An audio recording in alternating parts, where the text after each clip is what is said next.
जय कालिकेरा। आज आम शून्य संहिता चतुर्थ अध्याय पाठ करवा। पूर्वर 3 अध्याय सरी जाइए। आम ये वीडियो स्टार्ट रू चतुर्थ अध्याय पाठ करवा। समस्ते ध्यान दे शुणु।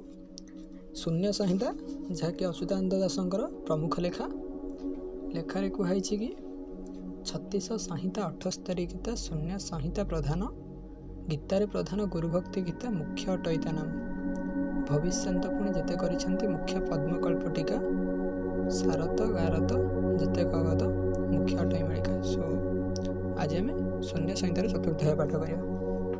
अष्टांग योग साधना विषय। अष्टांग योग विचार कहीदेवा शुण।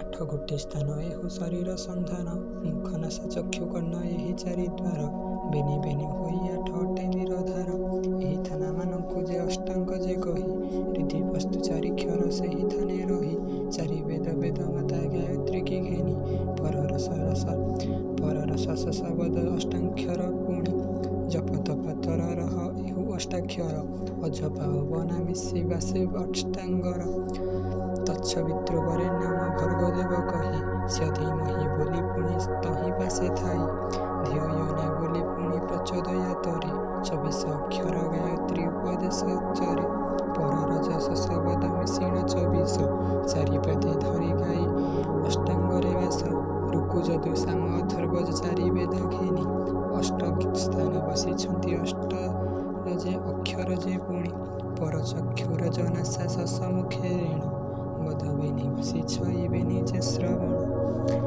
अरर तस्वितृ बाम जे चक्षुरे आदि दिया वरणीय बाम कर्ण ठारे ईशई भर्गदेव उपर जे उष्ट उरर स्वाधीमहि दक्षिण सापुट भये भये ध्येय दक्ष श्रवण रे ओजज प्रच्छ घेनी बामनाशा ठारे अंशंश अध्याय देख तलर जे उष्ट अपप दक्षिण चक्षुर मध्य तट त्रिपद 24 अक्षर बना जे 8 मिश्रण 24 अक्षर चतुर्पादे भेट पुच्छ बाटे गाई झांपी आहार जे खाई मुख बाटे आहार नैण बलकाई 11 को चेतना जे रक्षिण अछई एही मनुष्य नागाब रूपे बोली कही।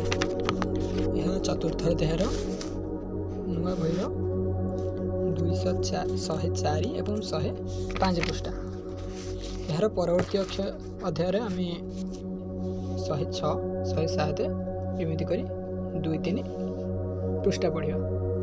तेणु ए किसी भी कार प्रश्न थे आपण कमेंट बॉक्स रे जणाई पारे।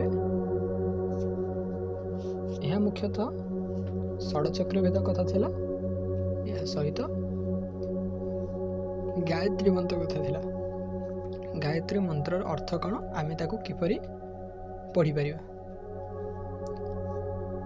जय कालिकेरा।